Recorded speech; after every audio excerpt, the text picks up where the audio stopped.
Estamos de volta com Porto e Negócios. No dia 12 de agosto, o Sistema Santa Cecília de Comunicação promove o primeiro Fórum de Debates Porto e Negócios para debater a ligação seca entre Santos e Guarujá. E para isso, recebo dois experts no assunto, no tema, para que possamos debater aqui no programa. Meu convidado, Eduardo Lustosa, diretor de portos da Associação de Engenheiros e Arquitetos de Santos, e Tarcísio Celestino, professor de engenharia da USP. No último bloco, fiz um questionamento para o professor. Professor, se utilizando de todo o teu conhecimento técnico e comparando as duas propostas existentes hoje na mesa, né? A questão da ligação seca através da ponte e a ligação seca submersa, né? Através do túnel. Na tua visão, qual é a comparação entre ambos, vantagens e desvantagens? Bom, o próprio levantamento que a produção fez a respeito da evolução das ligações no porto de Roterdã mostra muito claramente. Começou com ponte e hoje o que predominam são os túneis. E é uma situação muito semelhante à que nós temos aqui, porque existe a necessidade portuária, a necessidade urbana e a necessidade rodoviária. A rodovia importante na Holanda, a A15, também cruza o porto e cruzou inicialmente com uma ponte, e essa ponte foi substituída por um túnel imerso por demanda do porto. Em todas as travessias, todos os players foram ouvidos, os players urbano, portuário e rodoviário. O que não é o nosso caso. Aqui o sistema portuário, ou pelo menos a comunidade portuária, não foi ouvido nesse projeto de ligação seca através da ponte. O ideal é que a solução atenda, cada um tem sua demanda, não tenho nenhuma dúvida disso. O que a rodovia precisa? Preciso de 50 mil veículos por dia. O que o porto precisa? Preciso de um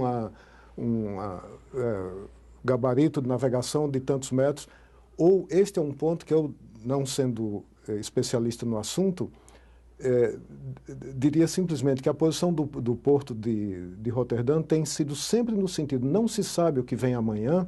Então, mesmo nas ligações mais internas do porto de Roterdã, que hoje cresce, o desenvolvimento portuário está indo muito mais em direção ao Mar do Norte, enquanto que as regiões mais internas, que até tem interface com navegação interior de menor porte, mas ainda assim a autoridade portuária tem sido cuidadosa de dizer não se sabe o dia de amanhã, melhor ter uma ligação via túnel imerso. Então, tomando o exemplo deles, eu não teria dúvida de dizer que a melhor solução seria a solução em túnel imerso. Submerso.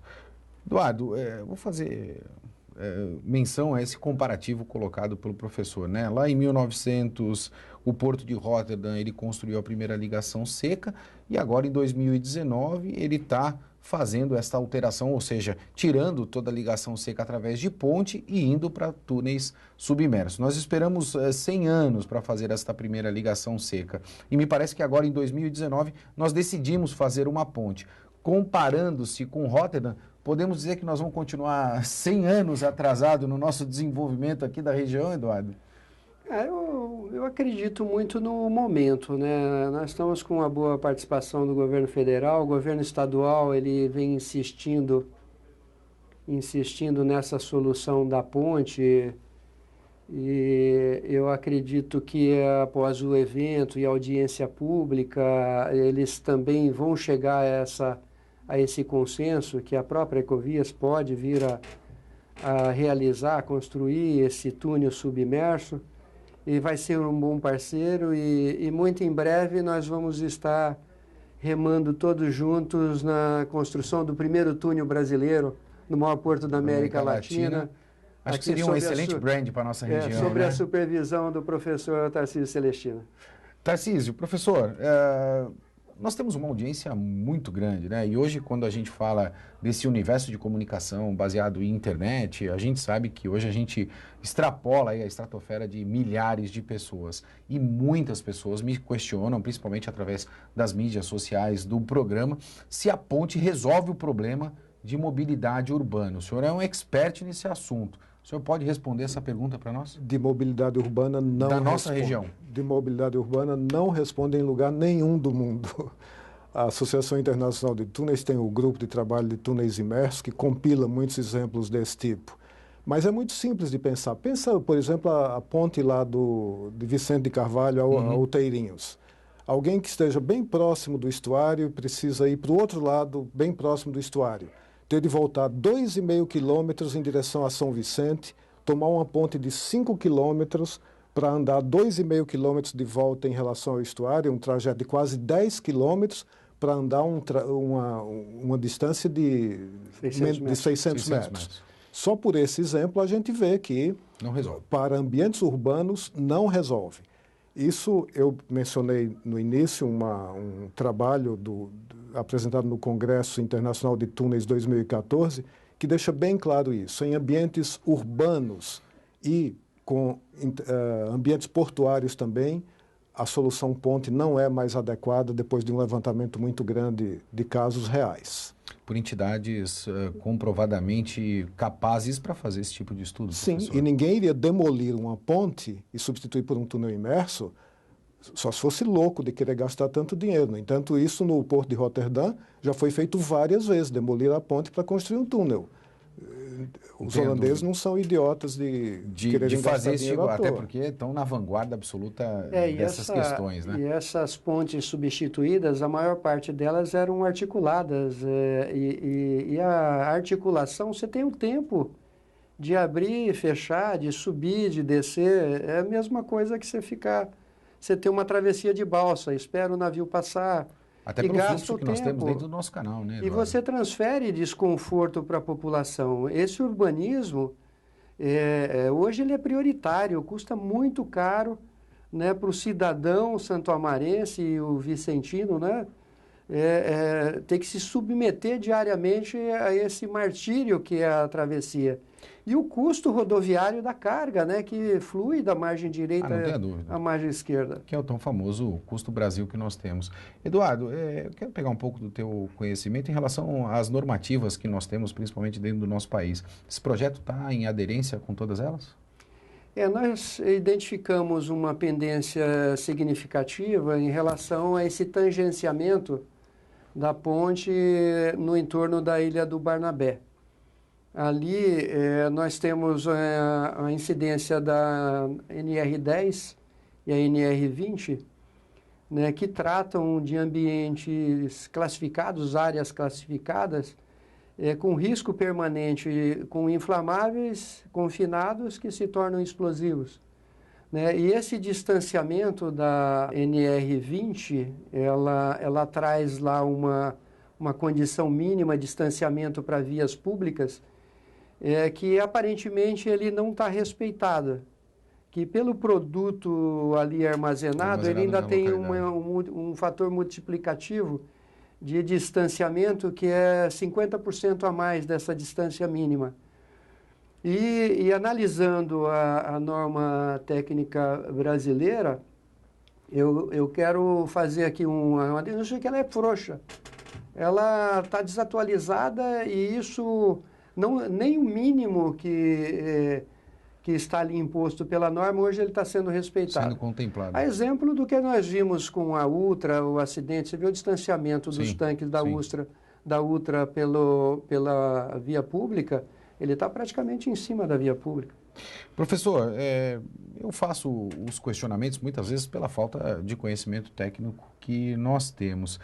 Num projeto como um túnel, né, a quantidade de vias aceitável para a nossa região, honestamente falando, nós poderíamos ter um túnel na nossa região com 3 vias de acesso para uma localidade, 3 vias de retorno para outra localidade e um túnel também, uma ligação submersa. Ele conseguiria contemplar, por exemplo, um equipamento que nós temos hoje na nossa região e que foi uma vitória, pelo menos no meu entendimento, como o VLT? Isso é possível tecnicamente? É possível tecnicamente. O túnel começou a ser projetado, o túnel de Vicente de Carvalho a Outeirinhos, tendo em conta que o VLT teria uma faixa dedicada para o VLT.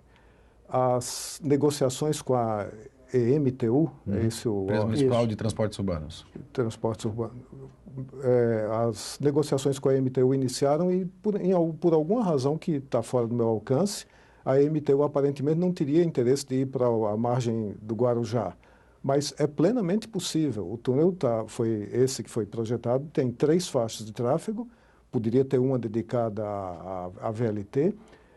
Uma das vantagens da técnica de túnel imerso é exatamente que não há limite para o número de faixas, e é comum, se nós pegamos, por exemplo, o túnel Øresund, que liga Dinamarca à Suécia, ele tem duas vias dedicadas à ferrovia, mais 2 faixas em cada sentido, então são um total de 6 vias.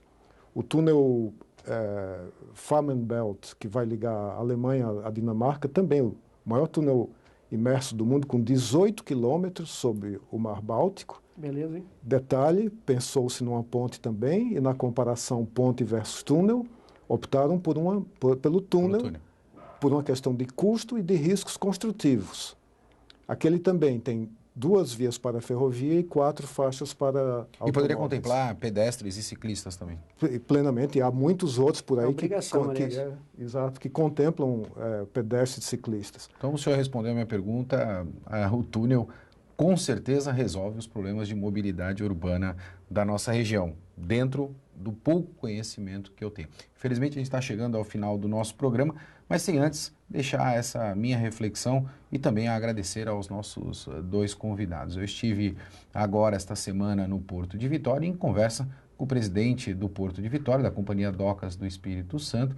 O presidente me fez a seguinte colocação, e eu gostaria de ouvir a opinião dos dois. A ponte que faz a ligação entre Vitória e Vila Velha limita a atracação de cruzeiros no Porto de Vitória. Professor, será que daqui a 30, 50 anos, se tivermos uma ponte, será que nós estaremos também lamentando esse tipo de situação no Porto de Santos? Não tenho dúvida. E, pelo amor de Deus, é tão simples hoje tomar a decisão certa para não ter que lamentar daqui a 50 anos. Professor, muito obrigado pela tua presença. Um prazer enorme te ter aqui junto conosco e já fica o convite para que o senhor retorne aqui em outras oportunidades. Com grande satisfação, estarei de volta. Edu, vou ter que transferir essa reflexão para você também. Será que daqui a 30 ou 50 anos nós também iremos nos lamentar se tivermos uma ponte no meio do nosso canal do estuário santista? Eu não acredito que nós vamos lamentar, não, porque o governo do estado vai refletir e vai chegar à conclusão que não vale esse risco, essa incógnita. A Secretaria de Transporte tem bons técnicos também, está na hora de eles se enxergarem toda essa necessidade portuária e urbana. Eu tenho certeza que nós vamos tomar outro rumo e muito em breve vamos estar remando todos juntos. Eduardo, obrigado pela tua presença. Prazer enorme te ter aqui sempre no Porto e Negócios conosco. Eu que agradeço. Porto e Negócios vai ficando por aqui. E lembre-se, todo progresso acontece fora da tua zona de conforto. Um forte abraço e até semana que vem.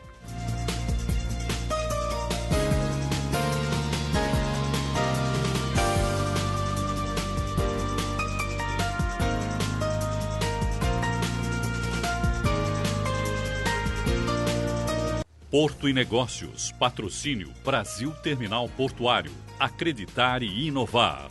Apoio Grupo Gelog, Grupo Iaman. Apoio institucional Concais, Porto de Santos. Realização Santa Cecília TV, 22 anos.